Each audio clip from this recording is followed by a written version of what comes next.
গৌতম বুদ্ধকে একজন জিজ্ঞাসা করেছিলেন, আপনি এত মহান, বড় হয়েও মাটিতে বসেন কেন? তখন গৌতম বুদ্ধ হেসে বলেছিলেন, নিচে থাকা মানুষদের কখনো নিচে পড়ে যাবার ভয় থাকে না। দোলনা যতটা পিছে যায় ততটা সামনে আসে। ঠিক সেইভাবে জীবনের সুখ এবং দুঃখ দুটোই জীবনের সমান রূপে আসে এবং যায়। তাই জীবনের দোলনা যদি পিছনে যায় তাহলে নিরাশ হবেন না, সেটা সামনেও আসবে। বর্তমানে টাকা মানুষের মেরুদণ্ড, শিক্ষা মানুষের কারাদণ্ড, সত্য মানুষের মৃত্যুদণ্ড। জীবন জ্ঞানীর কাছে একটা উপহার, বোকার কাছে একটা নাটক, ধনীর কাছে একটা খেলা এবং গরিবের কাছে সংগ্রাম। তোমাকে ছেড়ে চলে গেছে তাকে কৃতজ্ঞতা জানাও।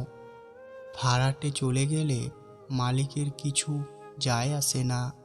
পারলে মালিক ভাড়া বাড়িয়ে দেয়, তবে বাড়ি বিক্রি করে না। জীবনে কখনো দুটো মানুষকে ভুলে যেও না। এক সেই ব্যক্তি যে তোমাকে সফল করার জন্য সব কিছু হারিয়েছেন, তোমার বাবা। দুই সেই ব্যক্তি কষ্টের দিনগুলো তোমার সঙ্গে ছিল, তোমার মা। প্রয়োজনের চেয়ে বেশি অতিরিক্ত যা কিছু, সব কিছুই বিষ। ক্ষমতা, সম্পদ, লোভ, প্রশংসা, অহংকার, ভালোবাসা, মিথ্যে, খিদে, নিন্দা যা কিছু হতে পারে। পুরনো হলে কখনো গাছ কেটো না, ফল না দিতে পারলেও ছায়া দেবে। মা বাবা বৃদ্ধ হলে কখনো অবহেলা করো না, টাকা পয়সা না দিতে পারলেও দুহাত ভরে আশীর্বাদ দেবে।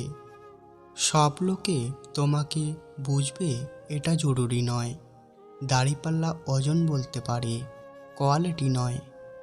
চুপ থাকুন, আপনার দাম বেড়ে যাবে। কম কথা বলুন, সবাই আপনাকে গুরুত্ব দেবে। যত কম কথা বলবেন আপনার কথার ততই মূল্য বাড়বে। সবাই একদিন বলবে, ও কি বলছে দেখো। সবসময় যদি বকবক করতে থাকেন আপনার কথার কোনো মূল্য থাকবে না। বৃদ্ধাশ্রম থেকে বলছি, খোকা তোর ছেলে উচ্চশিক্ষিত নয়, সুশিক্ষিত করিস। শেষ বয়সে যাতে আমাদের মতো তোকেও বৃদ্ধাশ্রমে আসতে না হয়। গরু ঘাস খেয়েও দুধ দেয়, আর সাপ দুধ খেয়েও বিষ দেয়। পার্থক্যটা খাবারে নয়, পার্থক্যটা জাত, স্বভাব ও আচরণে। তাদের থেকে দূরে থেকো যারা তোমাকে ছোট করে, যারা তোমাকে মিথ্যা বলে, যারা তোমাকে ব্যবহার করে, যারা তোমাকে সম্মান করে না। ভেবেছিলাম দুঃখের নদী পেরিয়ে সুখের নদী দেখা পাবো, কিন্তু দুঃখের নদীটা পেরিয়ে এসে দেখি সুখের নদীটা শুকিয়ে গেছে। কারো মন, কারো সম্মান, কারো বিশ্বাস, কারো ভালোবাসা, কারো দুর্বলতা, কারো জীবন, কারো দুঃখ। এগুলো নিয়ে কখনো মজা করো না। তর্কে যাবেন না, অল্প হেসে এড়িয়ে যাবেন, দেখবেন শান্তিতে থাকবেন। বেঈমান ও স্বার্থপর লোক কখনো নিজের ভালো ছাড়া অন্যের অনুভূতি বুঝতে চায় না। মানুষ হারিয়ে গেলে খুঁজে পাওয়া যায়, কিন্তু বদলে গেলে আর ফিরে পাওয়া যায় না। যে শহরে মিথ্যাচারে ভরা সেই শহরে বেঈমানরাই সেরা। ব্যস্ততা আর বাহানা মোটামুটি একই সূত্রে গাঁথা। কেউ সত্যি ব্যস্ত থাকে, কেউ ব্যস্ততার বাহানা দেখিয়ে ব্যস্ত থাকে। দূরত্ব কোনো বিষয় নয়, যদি সম্পর্কের গভীরতা বেশি থাকে। আজকাল মানুষের কাছে সব কিছুই আছে, যেটা নেই সেটা হলো মনুষ্যত্ববোধ। যাকে তাকে পথ চিনিয়ে দেবেন না। বেঈমান বিশ্বাসঘাতকতারা পথ চেনা হয়ে গেলে আপনার পথেই যে কাঁটা বিছিয়ে দেবে।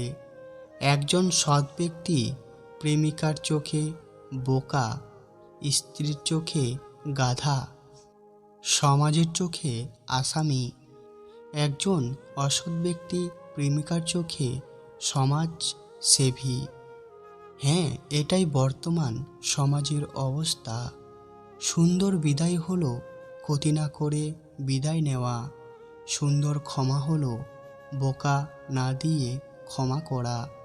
সুন্দর ধৈর্য হলো অভিযোগ না রেখে ধৈর্য ধরা।